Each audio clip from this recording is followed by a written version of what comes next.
Markus 1 ayat 29 sampai 45. Yesus menyembuhkan ibu mertua Petrus dan orang-orang lain. Sekeluarnya dari rumah ibadat itu, Yesus dengan Yakobus dan Yohanes pergi ke rumah Simon dan Andreas. Ibu mertua Simon terbaring karena sakit demam. Mereka segera memberitahukan keadaannya kepada Yesus. Ia pergi ke tempat perempuan itu dan sambil memegang tangannya ia membangunkan dia, lalu lenyaplah demamnya.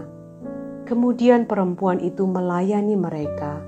Menjelang malam, sesudah matahari terbenam, dibawalah kepada Yesus semua orang yang menderita sakit dan yang kerasukan setan. Maka berkerumunlah seluruh penduduk kota itu di depan pintu. Ia menyembuhkan banyak orang yang menderita bermacam-macam penyakit dan mengusir banyak setan.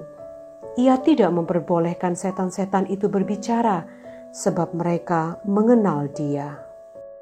Yesus mengajar di kota-kota lain. Pagi-pagi benar, waktu hari masih gelap, Ia bangun dan pergi keluar. Ia pergi ke tempat yang sunyi dan berdoa di sana.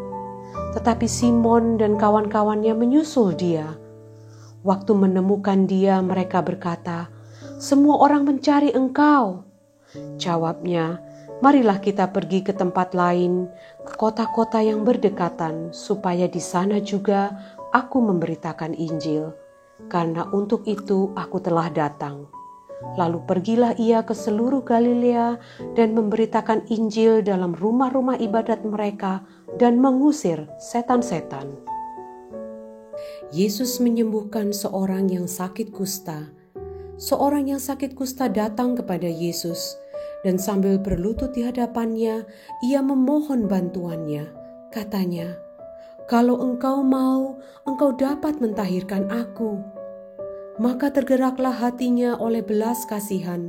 Lalu ia mengulurkan tangannya, menjamah orang itu dan berkata kepadanya, "Aku mau, jadilah engkau tahir." Seketika itu juga lenyaplah penyakit kusta orang itu dan ia menjadi tahir. Segera ia menyuruh orang itu pergi dengan peringatan keras. "Ingatlah, janganlah engkau memberitahukan apa-apa tentang hal ini kepada siapapun, tetapi pergilah, perlihatkanlah dirimu kepada imam dan persembahkanlah untuk pentahiranmu persembahan yang diperintahkan oleh Musa sebagai bukti bagi mereka." Tetapi orang itu pergi memberitakan peristiwa itu dan menyebarkannya kemana-mana, sehingga Yesus tidak dapat lagi terang-terangan masuk ke dalam kota. Ia tinggal di luar di tempat-tempat yang sepi, namun orang terus juga datang kepadanya dari segala penjuru.